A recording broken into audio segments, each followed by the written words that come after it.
coração do homem, o homem sem Jesus. Vamos trabalhar então esta passagem que muitas vezes pode nos conduzir a uma interpretação equivocada.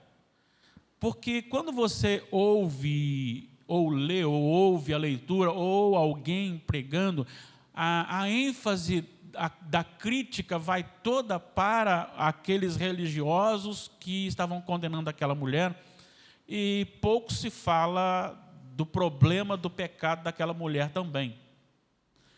E a essência do registro desse texto é muito mais para apontar para Jesus e não para a mulher e não para os fariseus. E nós vamos chegar no final falando sobre isto.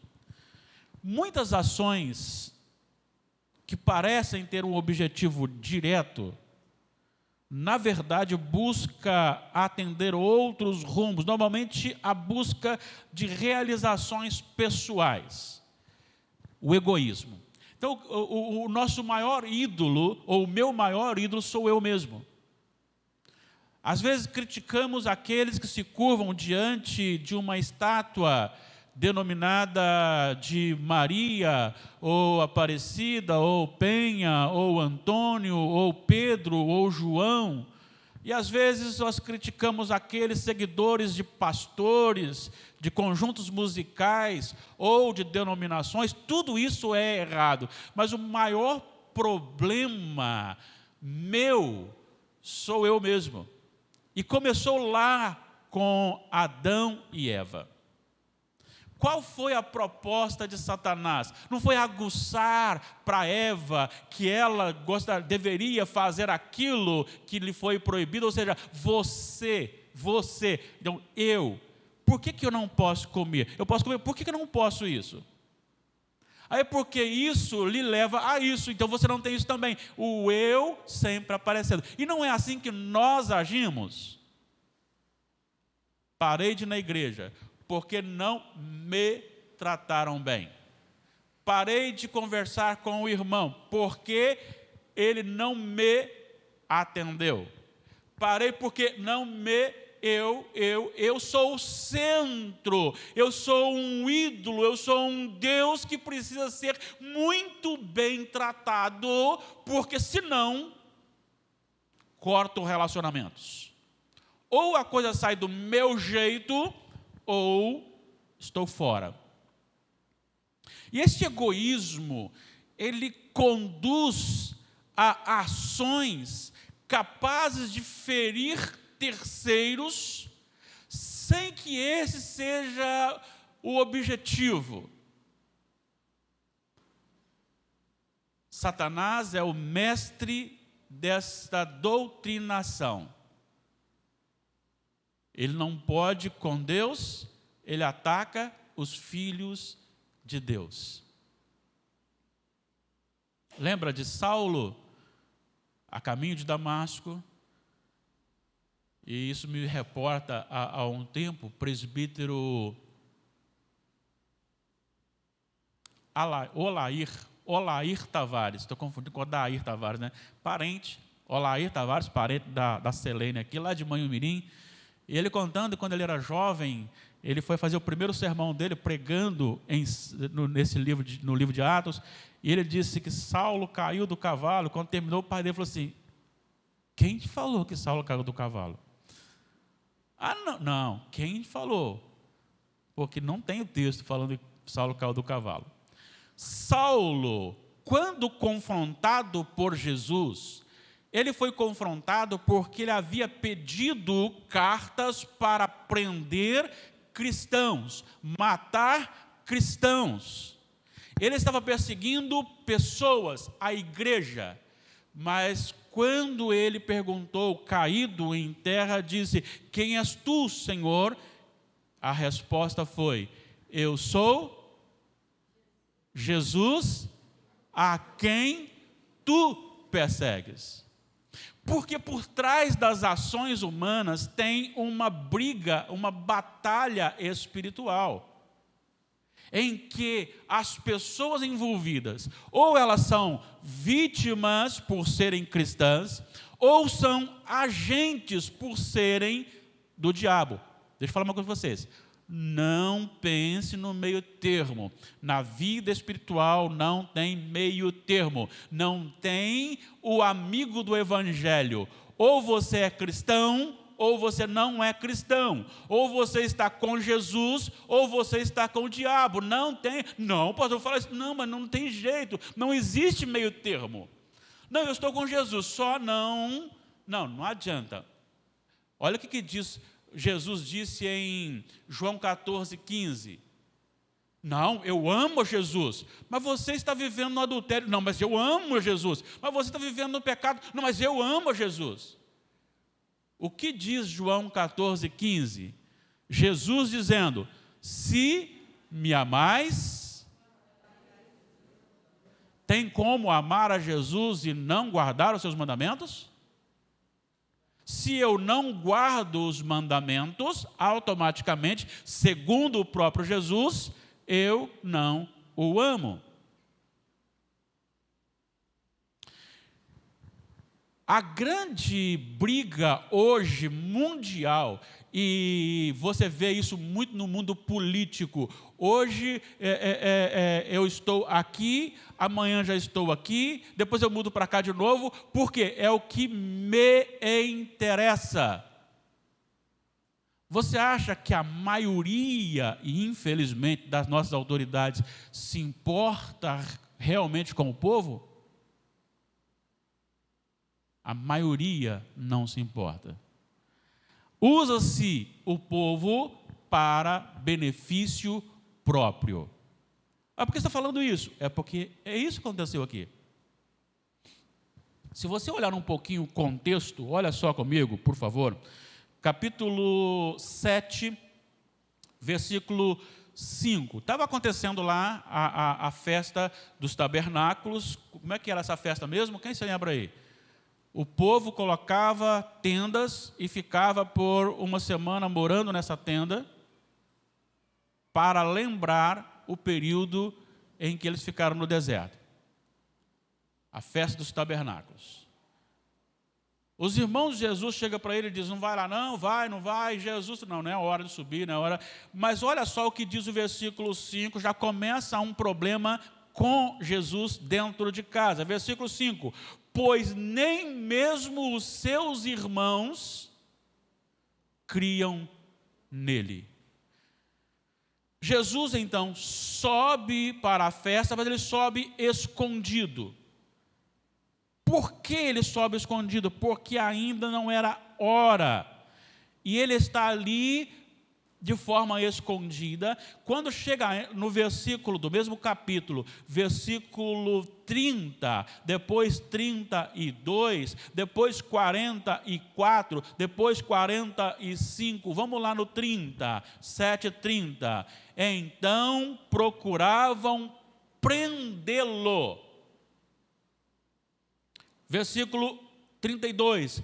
Os fariseus, ouvindo a multidão murmurar entre estas coisas a respeito dele, juntamente com os principais sacerdotes, enviaram guardas para o prenderem. A questão aqui é: existem pessoas que não estão satisfeitas com Jesus, e não são as pessoas lá do mundo, declaradamente do mundo, são religiosos. Família, religiosos. Versículo 44, alguns deles queriam prendê-lo. 45, voltaram, pois, os guardas à presença dos principais sacerdotes e fariseus, e estes lhe perguntaram: por que não o trouxeste? A grande questão é: precisamos parar este homem. Nós não amamos Jesus, nós não queremos Jesus. E são estes que entram agora no assunto. capítulo 8, Jesus então sai e vai para o Monte das Oliveiras. Há a possibilidade dele ir até mesmo para a casa de Lázaro, Maria e Marta, que ficava no extremo desse monte, ou não sei para onde ele foi. Ele foi lá, passou, e ele retornou depois de manhã, da madrugada, para o templo. Quando ele chega no templo, diz o texto, capítulo 8, que as pessoas, multidão, foi ter com ele. E esta multidão, ao lado dele, recebe dele o ensino, que é diferente hoje do que nós fazemos aqui, ficar em pé com o microfone e andando. Ele se assentava e ensinava, era diferente. E ele estava ensinando, e começa então o que nós queremos tratar aqui. Chegam ali os escribas, os fariseus. Quem eram os escribas e fariseus? Fariseus, uma seita radical religiosa, de que não podia, era necessário obedecer literalmente à lei, para os outros, para ele mesmo não. Quem eram os escribas? Copiavam a lei. Imagine uma pessoa passando o tempo todo copiando, automaticamente aquilo vai entrando na mente e ele passa a ser um expert em lei de Deus, na lei de Deus. Esses homens, então presta atenção nesses homens. Esses homens levam uma mulher apanhada em adultério e apresenta-a no meio da multidão, perto de Jesus, e lhe faz uma pergunta. Esta mulher foi apanhada em flagrante adultério. Na lei de Moisés, manda apedrejá-la. E tu, o que dizes? Vamos lembrar aqui que a lei de Moisés, a lei judaica, mandava apedrejar. Mas a lei romana não. Já começa por aí. Querendo colocar Jesus num impasse. Logo em seguida, você é informado que o objetivo, versículo 6, o objetivo era achar alguma coisa em Jesus para efetuar o que estavam fazendo antes, prendê-lo. Isso diziam eles, tentando para terem com que o acusar. Isso é muito comum.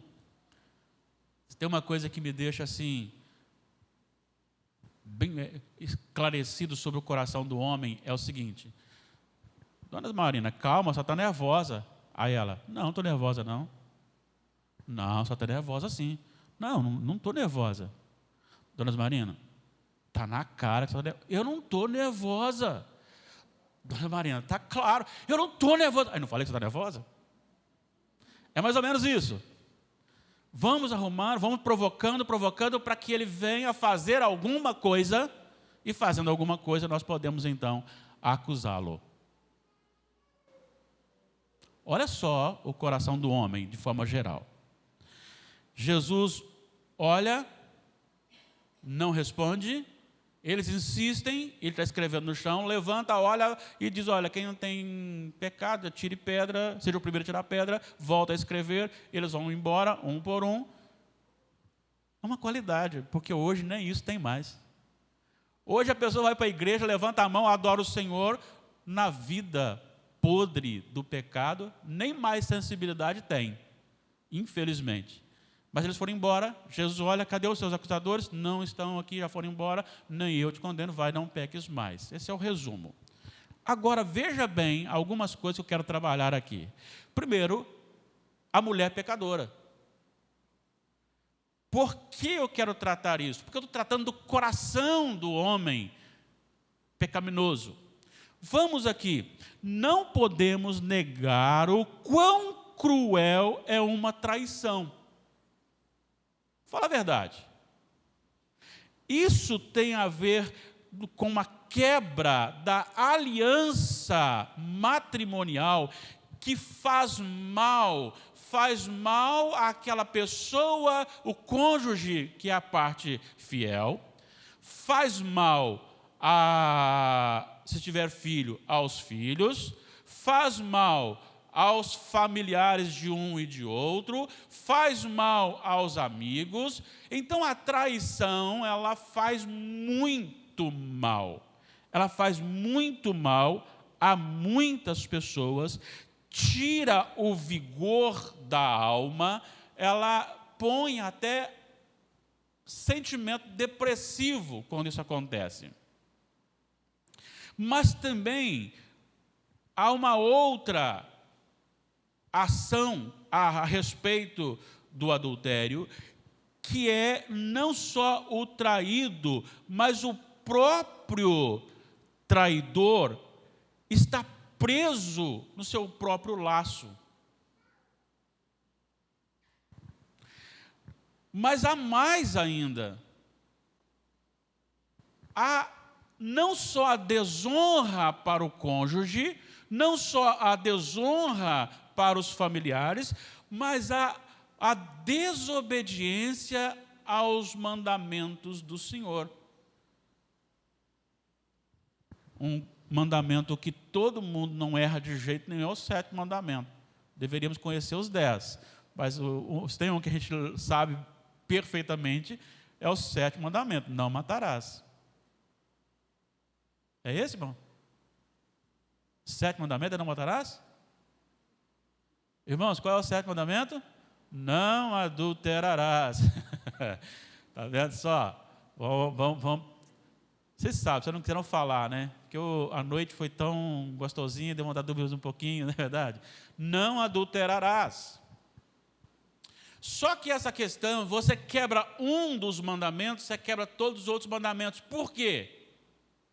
Porque a lei é a seguinte: amar a Deus sobre todas as coisas, 1º, 2º, 3º e 4º mandamentos, e amar ao próximo como a mim mesmo, 5º, 6º, 7º, 8º, 9º e 10º mandamentos. Jesus resumiu dessa forma. Então, se eu quebro um relacionamento, no caso aqui do texto, tratando do adultério, se eu quebro a aliança do casamento, eu estou ferindo os dois lados, as duas partes.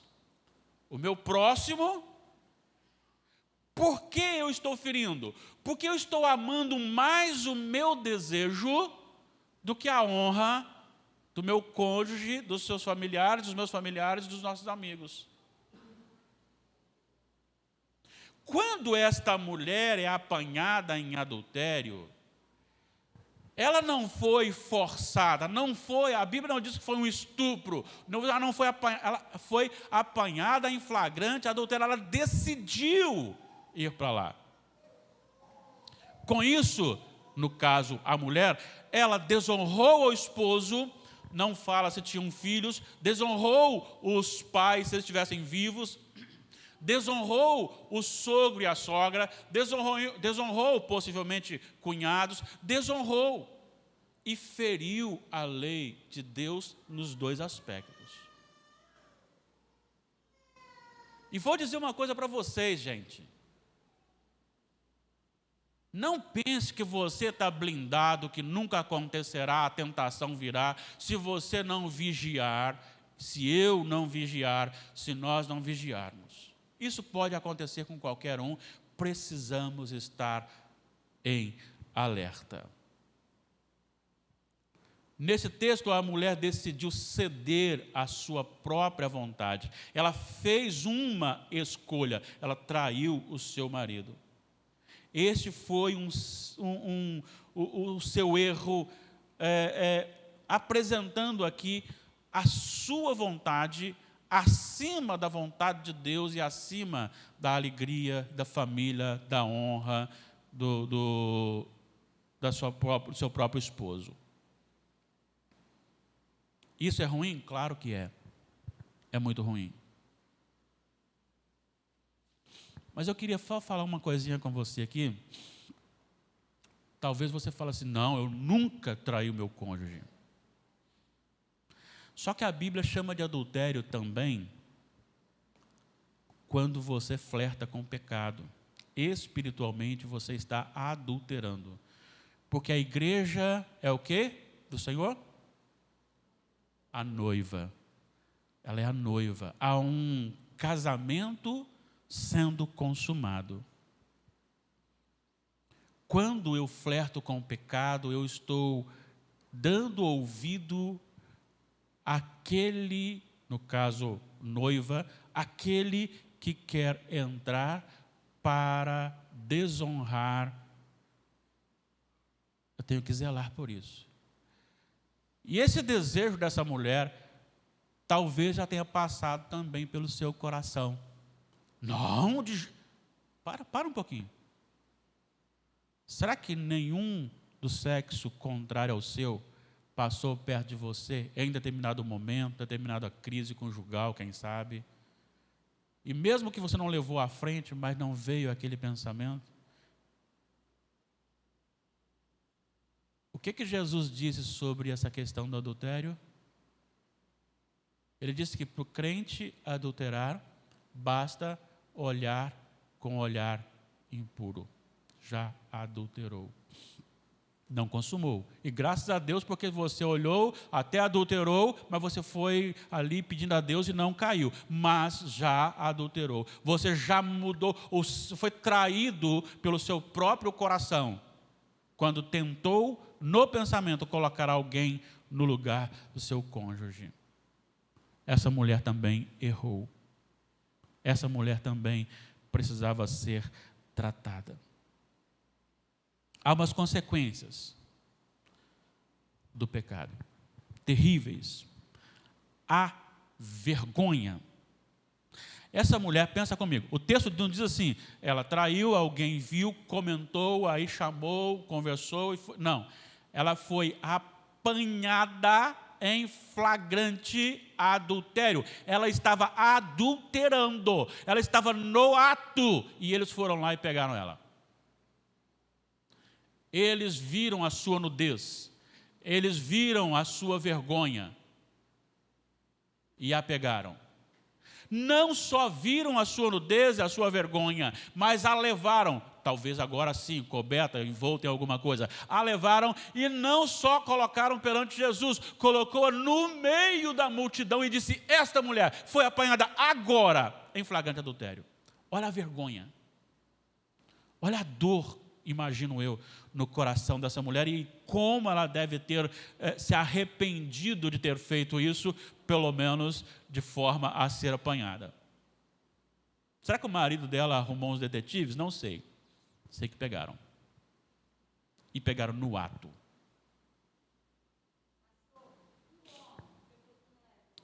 Pois então, nós vamos chegar no homem depois. Segura isso aí, porque faz parte do coração, faz parte do coração dos fariseus, e vamos chegar lá. Outra coisa que esta mulher, segundo a lei, ela tinha que ser o quê? Lei dos judeus, lei de Moisés. Ela tinha que ser apedrejada. E aí que vai entrar, Cid, depois nós vamos joga para nós aí, por favor, Levíticos 20, 10. Mas vamos pegar só a mulher por enquanto, tá? Vamos ver só a mulher. E na lei nos mandou Moisés que as mulheres sejam apedrejadas. Qual lei? Essa aqui. Pode voltar lá, por favor. Levítico 20, 10. Se um homem adulterar com a mulher do seu próximo, será morta a mulher. Está assim no texto? Não, né? Tá, não. Será morto ele e ela. Ele e ela. Mas vamos pegar ela por enquanto? Ela também será morta. Então, segundo a lei que Deus estabeleceu, o relacionamento conjugal é tão solene, sério e importante que seria propício à morte quem o quebrasse. Por que, casal aí líder dos casais por muitos anos aí, né? Por que será que Deus dava e deu e dá tanto valor ao casamento? Isso também, mas vamos lá, mais um. Por causa do simbolismo, do tipo. Deus não olhou, pegou Adão e Eva, fez Adão ali, né? E aí soprou o fôlego de vida, depois tirou um pedaço, fez Eva e olhou, olha, isso pode ser aplicado a salvação. Não, ele fez Adão, fez Eva, fez o casamento e disse, isto é o símbolo da salvação. Não tem nada que Deus criou e disse, quando Adão e Eva pecaram, Deus não chegou e disse, meu Deus, pecaram, não sabia. O pecado de Adão e Eva não pegou Deus de surpresa. Quando há a quebra desta aliança, quando eu parto para isto, o eu não sou eu, Everson, espero em Deus nunca, pelo amor do Senhor, e misericórdia e graça. Mas quando o eu toma a decisão de trair o cônjuge, eu estou anunciando para os outros que Cristo pode trair a igreja. Percebeu a seriedade? Por isso podia ser apedrejada. Sua decisão pelo pecado a fez correr risco de morte. Há decisões que nós tomamos na vida que a consequência deveria ser a eliminação. E não estou falando de adultério, aqui é adultério. Mas estou falando de forma geral. Se Deus fosse nos tratar como a lei ordena, já imaginou? Estaríamos eliminados. Essa mulher também errou, e errou feio, e errou muito. Assim como nós, muitas vezes, como noiva de Cristo, erramos quando nós partimos e priorizamos. Mas isso não tem nada a ver. Tem tudo a ver. Sabe qual é o problema? O problema é que quando você cede para uma coisa, você cede para outras também. É o segundo passo. O primeiro passo é uma coisa que talvez não vai nem ser pecado, mas está tão próximo do pecado que o próximo passo é o pecado. Então a minha palavra hoje é: o seu coração e o meu coração, como noiva de Cristo, está sujeito à queda, ao pecado. É por isso que Provérbios, ele vai dizer: guarde o seu coração, porque dele sai vida. É Provérbios mesmo? De tudo que tem para guardar, guarde o seu coração. Eu vou aqui procurar aqui porque a minha mente já não está mais como era antigamente. Provérbios 4, 23, sobre tudo o que se deve guardar, guarda o teu coração, porque dele procedem as fontes de vida. Salmo 119, de que maneira poderá o jovem guardar puro o seu caminho, observando segundo a palavra do Senhor. Depois no versículo 11, guardo no coração as tuas palavras para não pecar contra ti. Guardo no coração. Guardo no coração. Olha só, eu me lembrei aqui agora, o Provérbios 16, 23, o coração do sábio é mestre de sua boca. Então o que significa isso? Ele domina todo o nosso ser. Então guardemos o nosso coração, porque somos a noiva de Cristo. Não tem nada mais bonito quando você vai para um casamento e os noivos se guardam segundo a palavra de Deus. Há um sentimento de pureza naquele matrimônio. Não caia no que o diabo está falando aí sobre sexo livre antes do casamento. Não caia, não. Não caia na palavra do diabo sobre sexo fora do casamento. Não caia. Não caia. Você não foi feito para isso. Você é a noiva de Cristo. Então guarde o seu coração. Essa mulher não guardou e ela teve sérias consequências. Agora vamos aqui. Homens totalmente totalmente depravados, embora religiosos. Vamos então, voltando ao capítulo 8 de João. Esses homens eram inimigos de Jesus. Nós já lemos aqui, né? No versículo 30, no versículo 32, no versículo 44, no versículo 45, apontam para que eles estavam mesmo querendo prender Jesus. E eram religiosos. Então, eles odiavam Jesus, eles queriam prendê-lo. Esses homens não se importavam com a mulher. O objetivo deles não tinha a ver com a restauração da mulher. Não era uma disciplina corretiva para a mulher. Esses homens não queriam nada com Deus. Não era uma questão de, não, nós precisamos guardar a lei de Deus. Por que, Cidinha, que não tinha a ver com a lei de Deus? Porque se fosse com a lei de Deus de verdade, ele teria levado os dois. Como é que está lá em Levítico 20:10? Quem for apanhado em flagrante adultério será apedrejado o homem, o adúltero e a adúltera. Mas eles levaram só a mulher. Por que, Sonildo, só a mulher? Quem sabe o camarada que estava adulterando era bom de grana? Um influente, um amigo pessoal, uma autoridade. Então já começa, olha, a motivação não tem a ver nem com a restauração da mulher e nem com a obediência à lei de Deus. Eu conheço colegas que são bastante radicais, mas eu vejo neles um radicalismo por amor a Deus. Eles assim, até exageram. Os puritanos mesmo eram bastante radicais, né? Mas era por amor a Deus, e isso fica muito claro na história. Eles não gostavam muito de ficar assim, muito dinheiro no bolso, saúde para dar e vender no final do ano, no culto de virada do ano, né? Não, eles falavam que você seja uma bênção na mão de Deus, que Deus seja louvado em você. Esta era a saudação deles, e não que você seja com muita saúde, com muita paz, com muito dinheiro no bolso, vai de amarelo, que vai dar ouro, vai de branco, vai dar paz, vai de não sei o quê, vai de não sei o quê.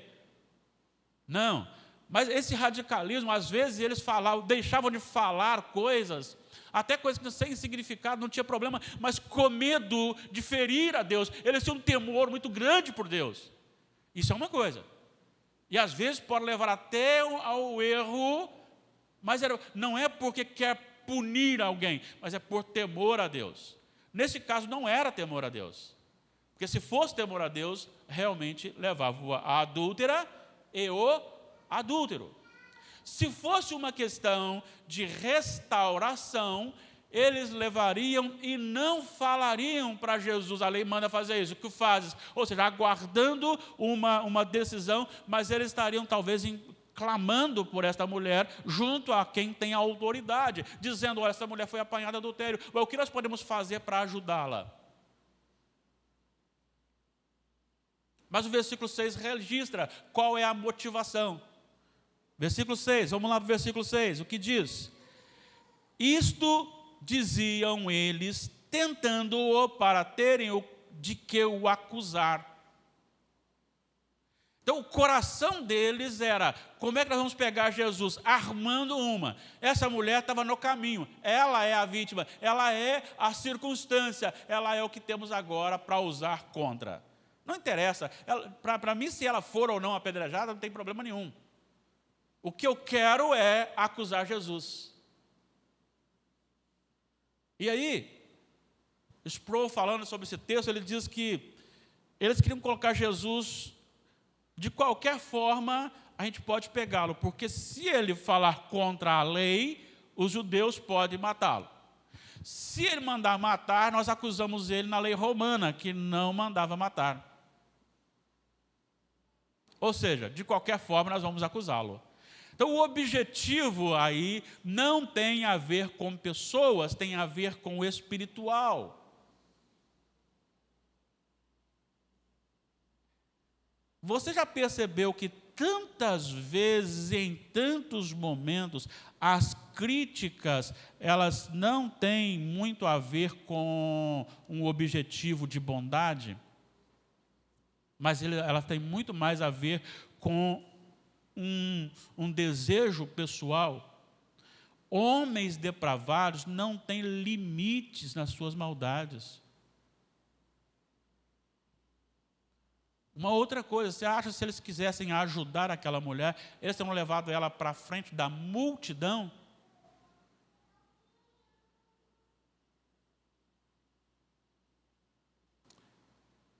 Sabe, isso é uma coisa que nós gostamos muito de fazer. Nós gostamos de contar os erros dos outros. Nós gostamos de expor as outras pessoas. Porque essa pessoa talvez está mais alta e eu quero ficar mais alto do que ela. Só que ao invés de eu crescer, eu corto a perna dela.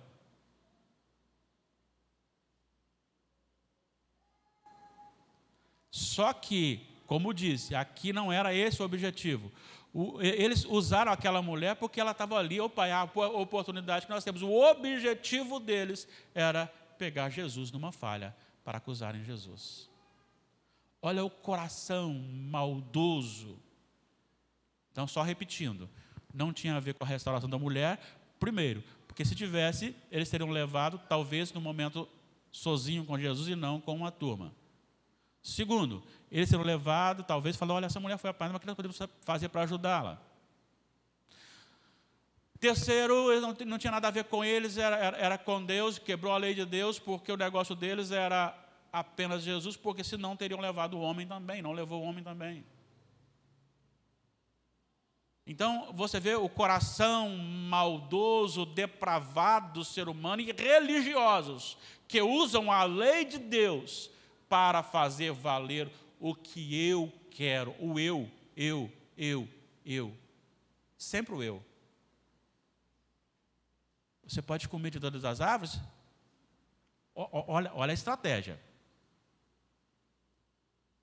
Você pode comer todas as árvores? Olha, estamos livres. Só uma que nós não podemos. Que senhor tirano é o seu, hein? Lhe proibindo de comer dessa árvore. Olha, tem todas as outras.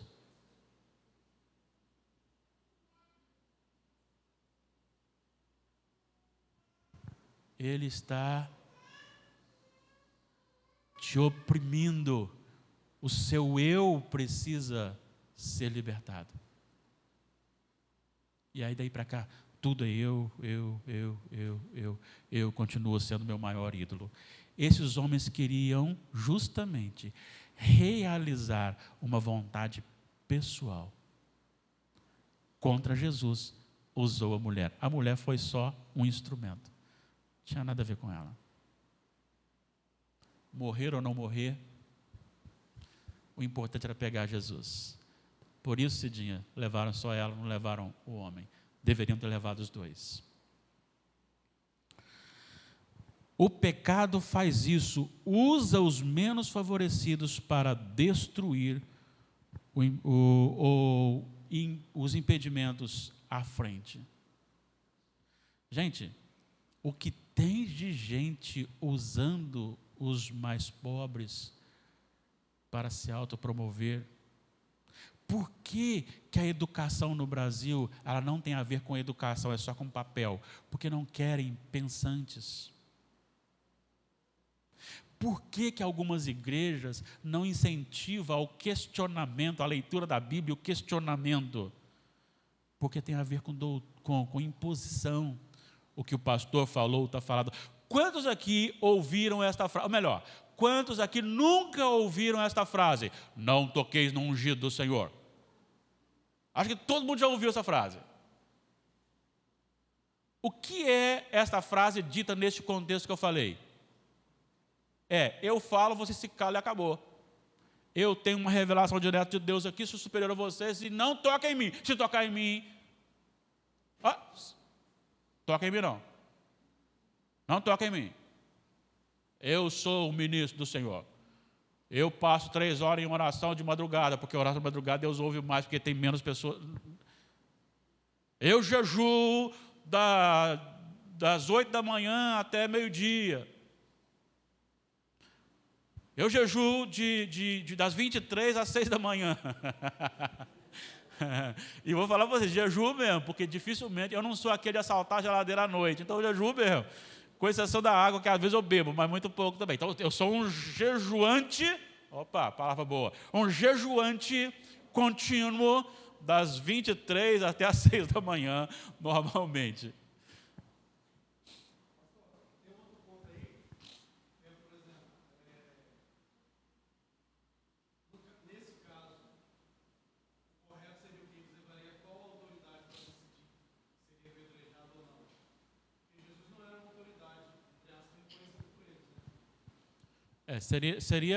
Porque na verdade Jesus ali só entra mesmo para, ele está falando que é o Filho de Deus, está falando que é o profeta, está falando que é o rei, então vamos levar nele, né?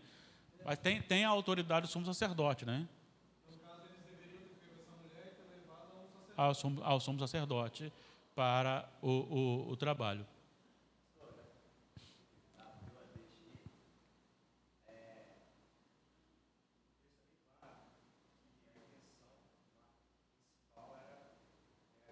Uhum.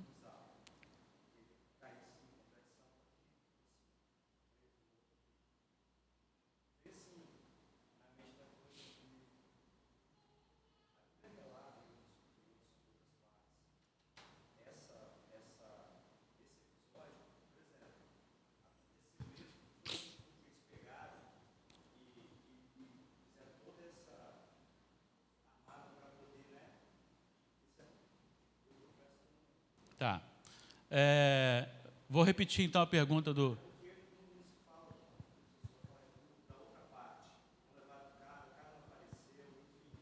Uhum. Eu vou repetir a pergunta dele porque os que estão em casa precisam ouvir, né?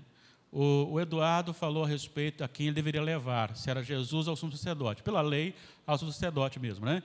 E a pergunta do Giovanni, do irmão Giovanni, é a respeito desse texto, se tem outro local, se alguém mais fala sobre isso.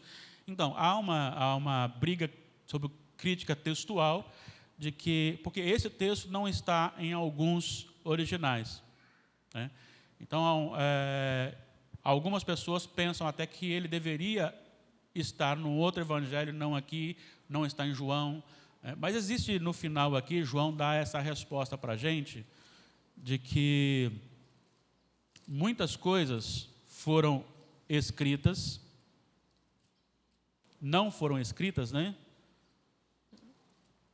Então, algumas pessoas pensam na crítica...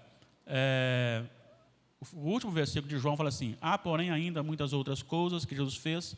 Se toda ela fosse escrita, não caberia nem no livro do mundo inteiro.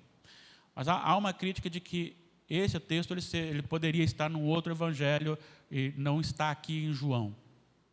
Então, há uma crítica textual.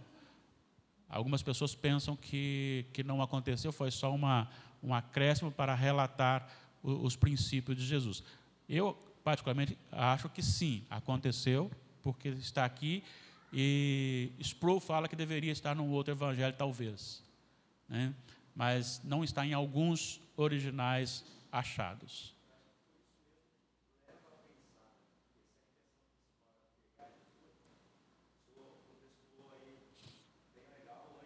Sim.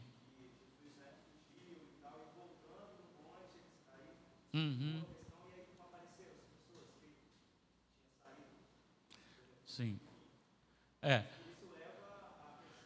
A crítica textual pensa que este texto deveria estar num outro evangelho, né? Mas, de qualquer forma, ele é canônico, né? Nós cremos na canonicidade dele, até pela característica dele ligada a todos os outros dessa forma, né?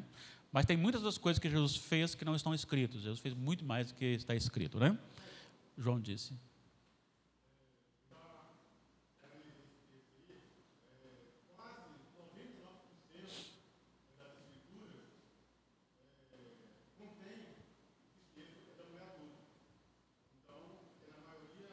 Caso, quase, para as pessoas que não ouviram, quase 99%, 98, alguma coisa que eu não lembro, contém o texto, é da mulher adulta. É uma minoria que não contém esse texto. Então, o texto, ele é, sim... É canônico. Só a dúvida da crítica textual, se ele estaria aqui, neste lugar, ou não, né? Mas ele é canônico. Mas é bom para explicar. Eu não ia entrar nesse detalhe, por causa do nosso tempo, eu queria pegar outro assunto, mas foi bom falar, porque deixa claro isso aqui. Obrigado também ao Eduardo pela pergunta, a participação do Giovanni e do Rodrigo também. Obrigado pela informação. Oi? Não, ele não duvida não, mas é bom trazer assim. Este é o meu incentivo. É necessário perguntar, até mesmo se vai trazer polêmica. Porque eu sou ungido do Senhor, mas você também é, e tudo aquele que é do Senhor é ungido do Senhor, tá bom? Por isso que eu queria então fechar isso aqui. Então não pode questionar ninguém? Não toqueis no ungido do Senhor. E ungido do Senhor lá era muito mais uma questão de reis e sacerdotes estabelecidos. No Novo Testamento, todos nós somos sacerdotes em Cristo Jesus, tá bom? Então vamos aqui agora, rapidamente, por causa do nosso horário, um homem-deus perfeito. Um homem-deus perfeito em tudo. Veja bem, Jesus, primeira coisa que ele faz, ele não responde, talvez até mesmo por saber que não tinha nada a ver com nada, a não ser simplesmente acusá-lo. Vamos lembrar que Jesus é 100% homem e Jesus é 100% Deus. Irmãos, todo aquele que negar a divindade de Jesus ou a humanidade de Jesus é um anticristo, disse João. Inclusive, vamos pregar um pouquinho hoje sobre isso aqui à noite, e vamos tratar isso nas quartas-feiras. Jesus é homem, Jesus é Deus. Agora, em momento algum, ele deixa de ser Deus. Não é assim, aqui nessa ação, Jesus é homem, só homem. Não, aqui quando ele curou, Jesus é Deus. Não, a Bíblia diz que ele se esvaziou da sua glória, Filipenses 2, 5, 6. Em que sentido? Já falei isso várias vezes para vocês. É que ele nunca usou da prerrogativa da sua onipotência ou onisciência para se beneficiar. Ele usou os seus poderes divinos, da sua glória e majestade para abençoar, para curar, para libertar, para ressuscitar. Mas ele não usou, ele disse para Pedro, cito novamente para vocês, Pedro desembainha a espada, vai defender Jesus. Falou, calma rapaz, não pode não. Para com isso, eu tenho que morrer. Se eu quisesse, ele diz isso. Eu falo com o pai, ele manda agora 72 mil do exército e acaba com tudo. Aquele que tem poder para dizer assim para o mar em fúria, aquieta-te, e o mar acalma. Aquele que tem poder para dizer uma legião de demônios, vá, saia daí. Aquele que tem poder para dizer para a morte, fica aí e deixa o rapaz viver novamente. Então é nesse sentido, ele continuou sendo Deus, e ele só usou a sua glória, a sua majestade, os seus atributos divinos para abençoar vidas e não para o benefício próprio. Jesus ali naquele momento, ele se abaixa e começa a escrever. E diz o texto que como insistiram. É tipo assim, esse assunto é tão irrelevante, que eu não vou nem responder para vocês. E aí, Jesus, vai dar a palavra ou não vai? Manifesta, vamos ver, fala aí. Como insistissem na pergunta, ele se levantou, deu a resposta e voltou a escrever. O que Jesus rabiscava lá no chão? Alguém aí poderia conjecturar? Você não está acrescentando a Bíblia, não, apenas conjecturando.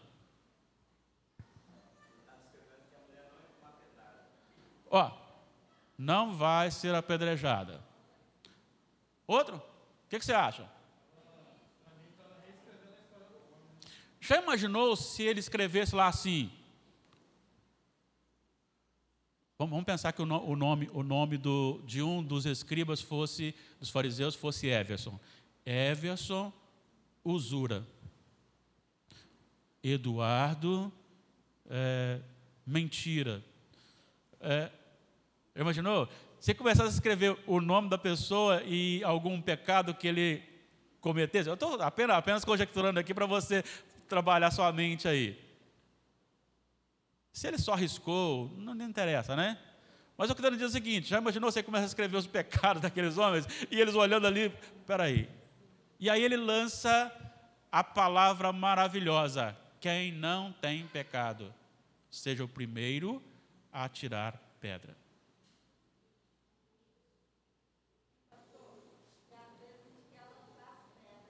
Primeiro lançamos as pedras para depois, né?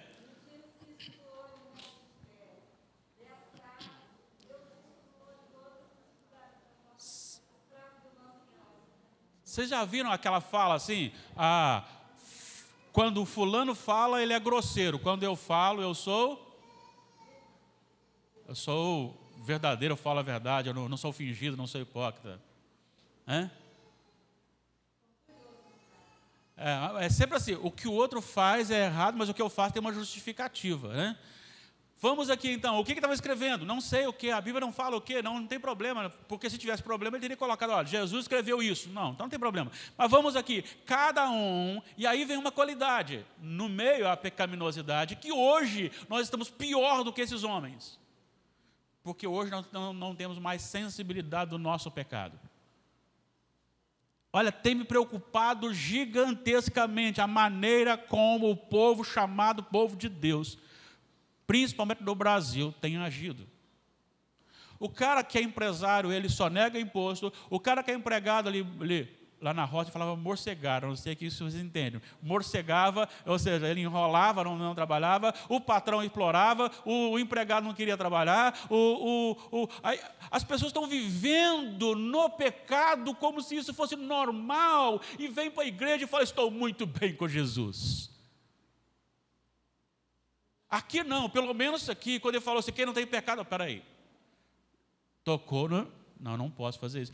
Pelo menos a sensibilidade tiveram, mas saíram a começar dos mais velhos. Por que será que a começar dos mais velhos? Mais experientes, mais seguros daquilo que faz, pensa, e aí os outros vão seguindo. Os mais jovens são mais tendenciosos a fazer sem pensar. Só fica Jesus, claro, a multidão e a mulher.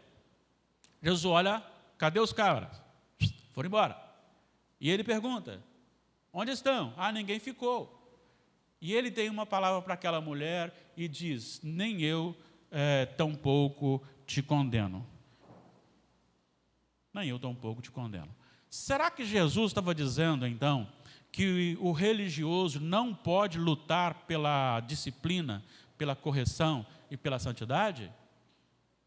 Que ele estava valorizando muito mais alguém que estava no pecado do que alguém que queria cobrir o pecado? É isso que ele estava tratando? É pecado, então, a igreja usar a disciplina? O que Jesus estava dizendo aqui? O que ele estava ensinando aqui? Vamos lá, os nossos amados da sonoplastia aí, se puder. Mateus capítulo 18, versículo 15. É o mesmo Jesus, tá, gente? Não existe um Jesus para Mateus e outro Jesus para João. Mateus 18. Se teu irmão pecar, aí o contra ti não está em todos, porque está entre colchete, aquele que em alguns tem, outros não, pode ser ali também. Se teu irmão pecar, vai arguí-lo entre ti e ele só. Se ele te ouvir, ok, ganhaste teu irmão. Então a primeira coisa é que a disciplina, ela é ordenada por Jesus. Ela começa com ir lá e chamar a atenção. Você sozinho, para que ninguém fique sabendo. Vamos lá, passa mais um. 16, hein? Se porém não te ouvir, toma ainda contigo uma ou duas pessoas, para que pelo depoimento de 2 ou 3 testemunhas, tudo seja estabelecido. Ou seja, não atendeu, vai lá com testemunhas para dizer, vem cá, mais uma vez lhe corrigir. Você está errado nisso, nisso e nisso, precisa consertar.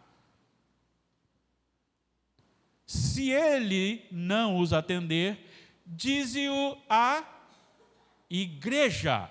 No caso aqui, conselho. Se recusar a ouvir também a igreja, considera-o excomungado. É isso aí.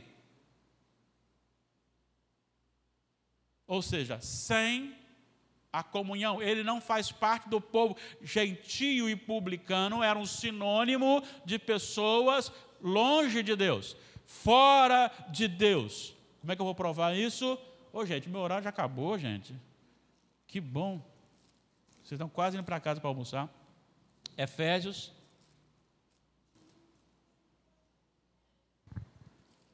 Deixa eu ver se eu encontro rapidamente aqui. Efésios 2, 11, 12. Efésios 2, 11 e 12. Portanto, lembrai-vos de que outrora vós, gentios na carne, chamados em circuncisão por aqueles que se intitulam circuncisos na carne por mãos humanas, naquele tempo, então, o gentio era sinônimo de sem Cristo, separados da comunidade de Israel, estranhos à aliança da promessa, não tendo esperança e sem Deus no mundo. Então a palavra gentio, e agora publicano, era sinônimo. Publicano era aquele que aproveitava normalmente para roubar nos impostos. Então a expressão gentio e publicano diz respeito àqueles que estavam sem Deus. Sem Deus. Certo? Volta lá, então, o Mateus. O que acontece? A igreja, o conselho, com presbíteros ordenados, ele então chama, depois de que a pessoa já foi lá, não é nem o presbítero, é o membro da igreja. Foi lá, chamou atenção uma vez, não resolveu. Leva 2 testemunhas, 2 ou 3, não resolveu. Traz a igreja chama, ele não quer se disciplinar, ele é excluído, e não é só do rol de membros. Presta atenção na seriedade disto. Ele deve ser considerado.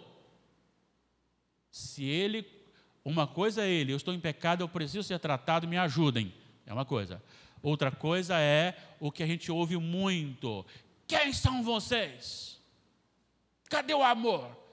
Eu hoje nisso estou muito mais próximo de Deus. Não pode estar. Ele rejeita um conselho, rejeita o conselho de 2 testemunhas, rejeita o conselho da igreja. É o mesmo Jesus. Então não é com respeito à disciplina. Então o que é que Jesus está nos ensinando aqui e João registrou? Segundo o que nós lemos aqui, temos na nossa Bíblia. É que não é função de Jesus agora condenar. A função de Jesus agora é salvar. Jesus não disse, não, está tudo bem, você é jóia, ruins são eles. Ele disse, não te condeno. Vai e não peques mais. Ele não disse, vai, está tudo bem. Vai e não peques mais. Esta é a ordem de Jesus. O que ele está dizendo é que havia possibilidade de salvação para aquela adúltera? Sim, havia, porque ele veio para salvar, ele não veio para condenar, ele veio para salvar. Havia também possibilidade de salvação para os fariseus? Sim, havia. Ele não os condenou à morte eterna, ele apenas colocou-os contra o seu próprio conhecimento. A lição que nós aprendemos aqui, e ela é bela, é que não há pecado neste mundo suficiente para superar a cruz de Cristo. Se há arrependimento, há salvação. Louvado seja o Senhor. Tanto a mulher quanto os fariseus pecaram e pecaram contra o Senhor, e todos esses pecados são suficientes para a condenação eterna. Jesus é aquele que pode salvar tanto a um quanto ao outro quando há arrependimento. Rapidamente aqui, 8 palavras, afirmações, só ler. Todo ser humano, na queda de Adão, tornou-se inimigo ferrenho de Deus. Sem o novo nascimento é impossível amar a Jesus. 2.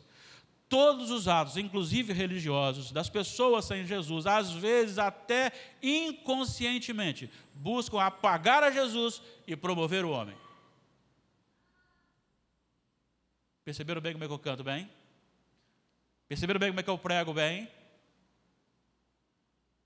Perceberam bem como é que eu estou bom nisso? Olha como é que eu sou um bom pastor, olha para mim. O mim doeu. E doeu ao Espírito, né? Doeu ao Espírito, doeu querer levantar e aparecer. 3. Quebrar os mandamentos do Senhor é o pendor dos não regenerados, tanto da mulher adúltera quanto dos fariseus. 4. Para tentar derrubar Jesus, tais pecadores são capazes de entregar até o seu melhor amigo, ou até mesmo um familiar. Tem aí uma turma no poder aí que eles entregam a mãe para manter no poder. E isso é nosso também num grau menor. Tá? 5. Pecadores não redimidos não têm o objetivo de restauração de uma pessoa, apenas a usa como um instrumento para alcançar os seus objetivos. Está vendo só? Tem mais pecador nessa igreja que eu não vou lá mais. Opa! Então, se você procurar uma igreja perfeita, se você quiser uma igreja perfeita, já ouvi isso quando eu era adolescente e gostei muito. Se você desejar e buscar uma igreja perfeita, e achar uma igreja perfeita, não entre para ela, senão ela deixa de ser perfeita. Não existe. 6. Todo aquele que é nascido de novo, seguindo o exemplo de Jesus, deve ter compaixão das almas em pecado e promover-lhes oportunidade de arrependimento. Isso tem um peso, isso tem um preço. Não é você ser amigo ou comer pizza na casa do Giovanni Lívia. Na verdade, pizza lá é muito pequeno, lá é mais aquele mexidão de bacon. Aquele mexidão de bacon. Não sei se está assim ainda, mas eu ouvi falar, eu ainda não experimentei. Mudou um pouquinho, agora é bacon com ovo, não é um bacon, não. Está mais saudável, né?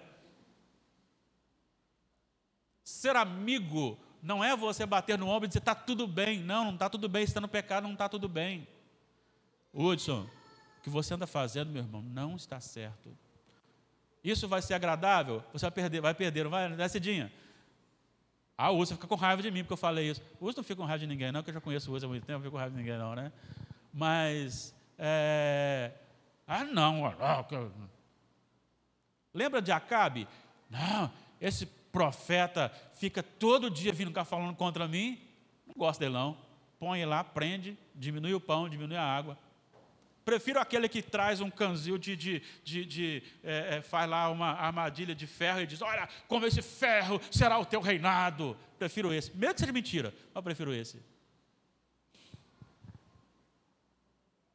Aquele que é verdadeiramente nascido de novo, ele, por amor e compaixão, ele vai dizer para você, você está errado, conserte a sua vida. E não faz dizer assim, sou melhor que você, não é isso não. Mas normalmente, o que a pessoa contrária fala? Mas e você? Mas e o outro?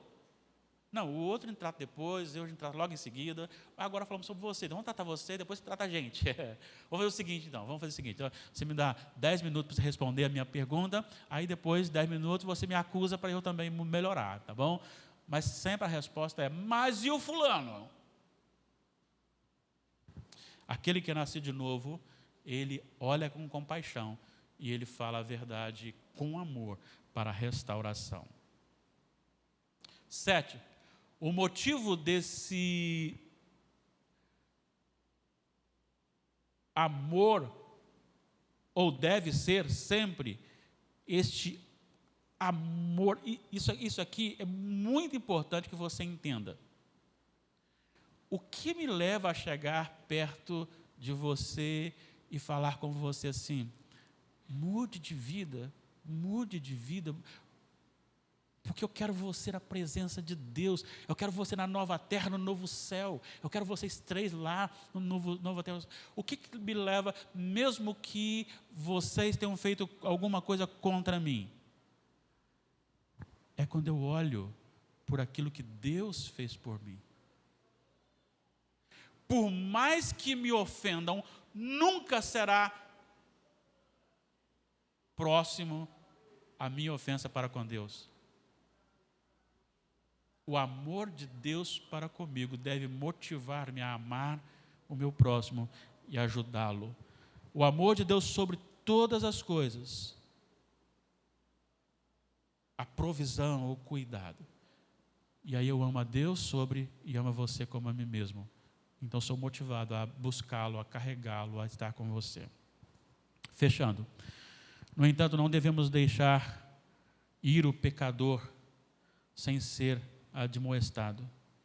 Não devemos deixá-lo partir sem falar com ele. Não peques mais. Não peques mais. Qualquer pecado, e não é o adultério, a mentira, a altivez, o orgulho, o egoísmo, o comprar e não pagar, promover escândalo, arrogância, tudo que quebra a lei de Deus. Talvez uma mentirinha assim, vai não, que lá tem bicho papão, quebrou a lei e é digno de condenação.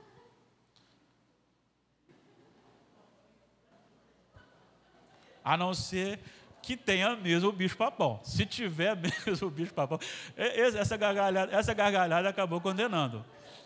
Ela acabou condenando. Né, dona Maria? Acabou condenando. Mas veja bem, outra coisa, não levante o seu filho contra o pastor, por favor. Olha o pastor, vai zangar com você, vai zangar com você. Não, quem tem que zangar com o seu filho é você que é pai, não é o pastor não. Ainda bem que as crianças não estão ouvindo isso. A irmã disse que falou agora ali. Mas percebeu como é uma coisa tão normal na vida da gente?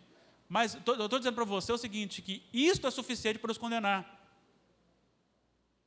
A consequência disso é maior ou menor do que um roubo, do que um assassinato, do que um adultério. É menor, consequência. Mas a culpabilidade é suficiente para a culpa. Tá? É isso que eu estou querendo dizer. Tá bom? Então, por favor, ajude seu filho a amar seu pastor. Não fale assim, cuidado com o pastor, vai fazer com você. Faz isso não. Senão o pastor vai ficar... Olha, vamos trocar isso. Fala assim, cuidado com os presbíteros. Não, também não pode. Com os diáconos. Não, também não pode. Não pode. Não coloque o seu filho como se os oficiais fossem polícias montadas, armadas para...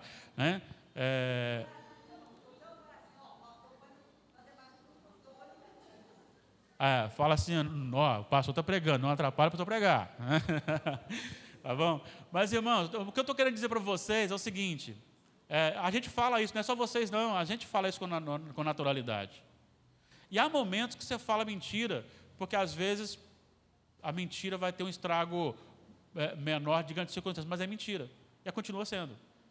Eu estou dizendo para você que isto é suficiente para a nossa condenação, porque quebrou a lei.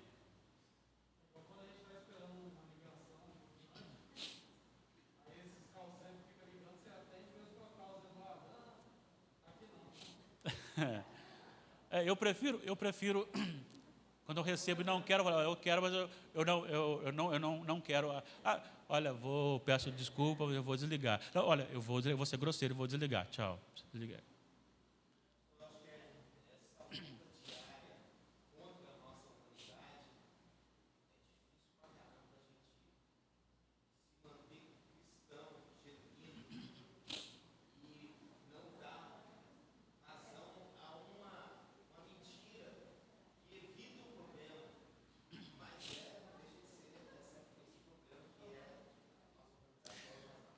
Pegando essas falas aqui, você, se o seu cônjuge falasse para você assim, me conta todos os seus pensamentos, você contaria para ele?